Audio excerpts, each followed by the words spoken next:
A nossa convidada de hoje da Sessão TV Atende é a advogada Juliana Gonzalez. Juliana, seja muito bem-vinda à Sessão TV Atende. Eu que agradeço pela oportunidade e pelo convite da TV Andrade.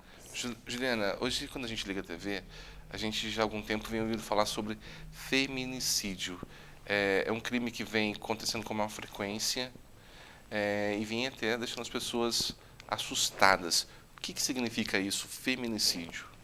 Tá. O feminicídio, na verdade, ele ocorre há muito tempo, né? Apesar de parecer que é uma coisa nova, na verdade, o que mudou foi a inclusão dessa terminologia no Código Penal, tá? O que acontece? O feminicídio é uma qualificadora do homicídio.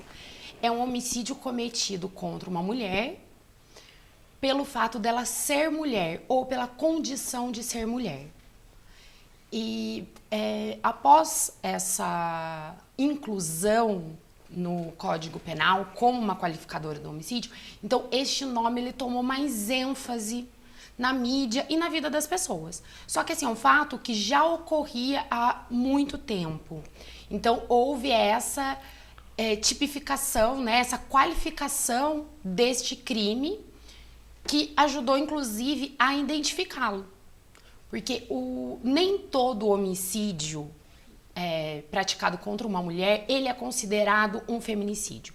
O feminicídio ele está diretamente ligado à condição da mulher.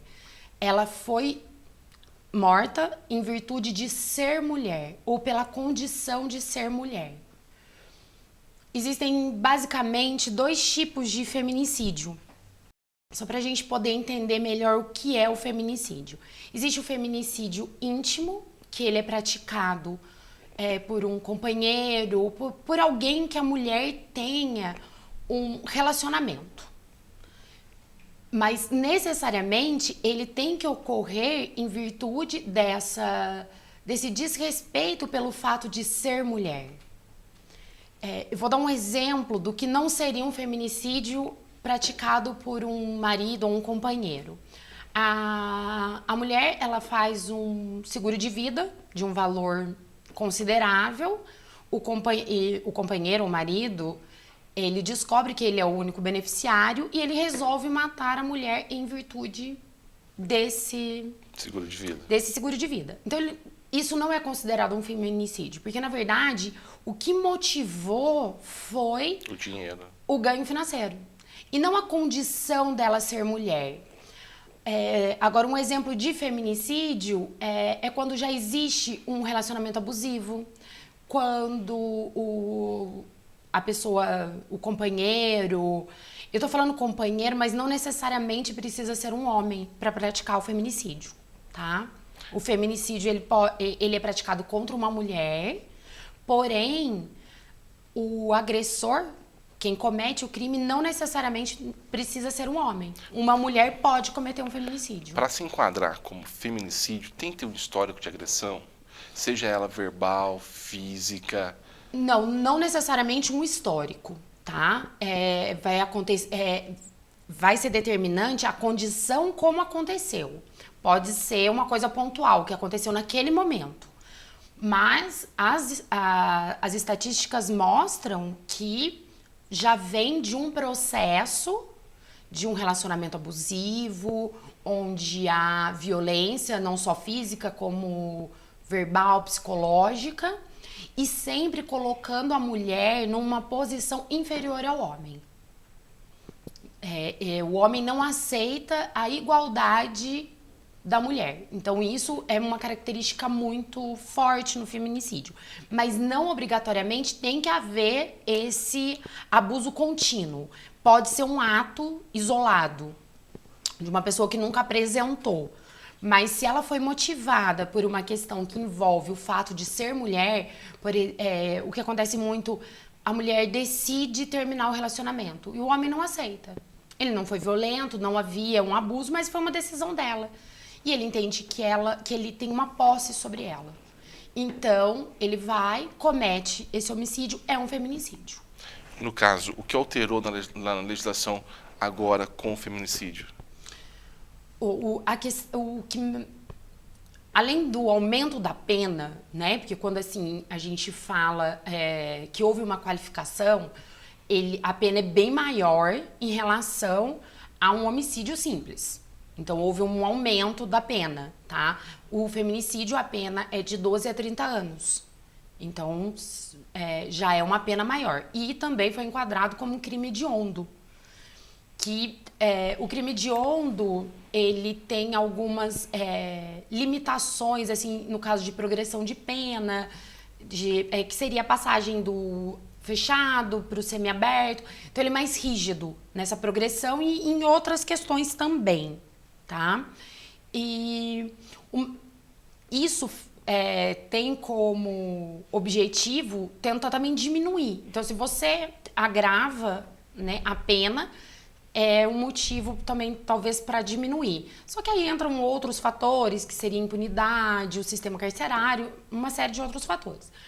Mas é muito importante, né, a questão dessa mudança na legislação, que é o diálogo sobre o assunto. O assunto vir à tona, porque é uma realidade.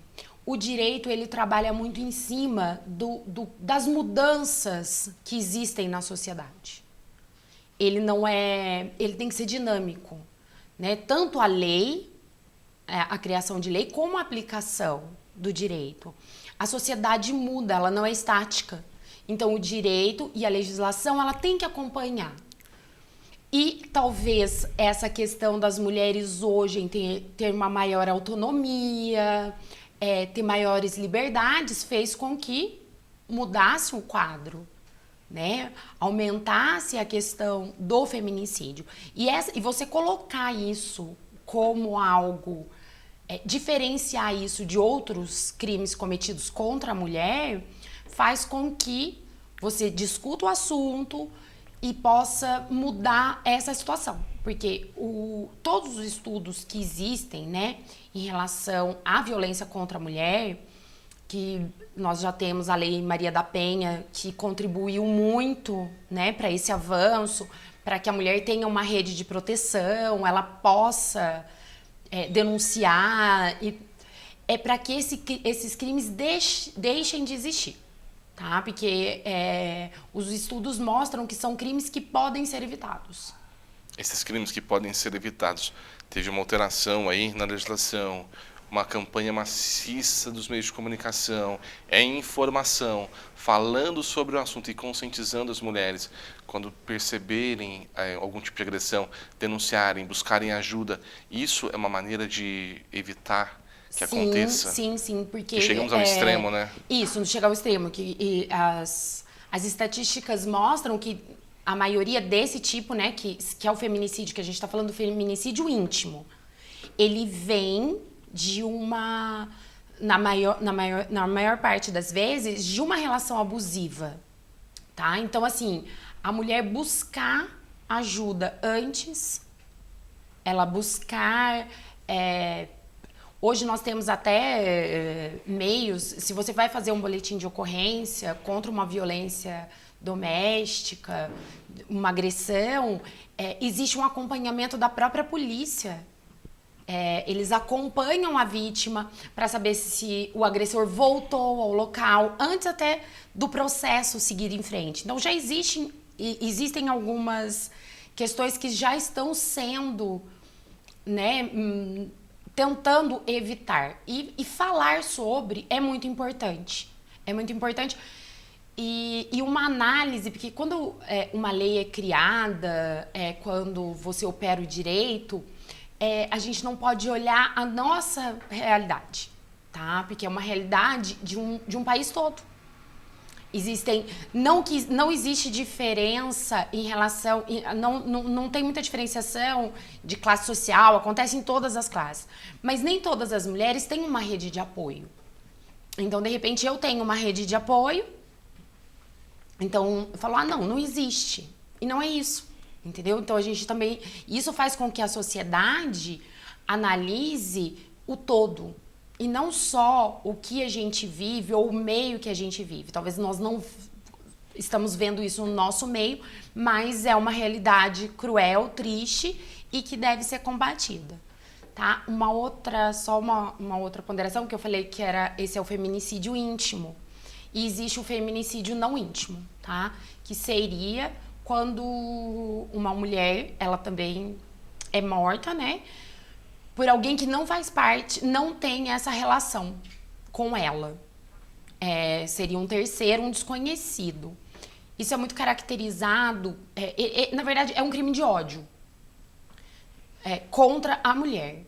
Então, assim, como que você sabe que é esse tipo de crime? Normalmente, a violência sexual, a mutilação dos órgãos sexuais, do seio, que é uma representação do feminino.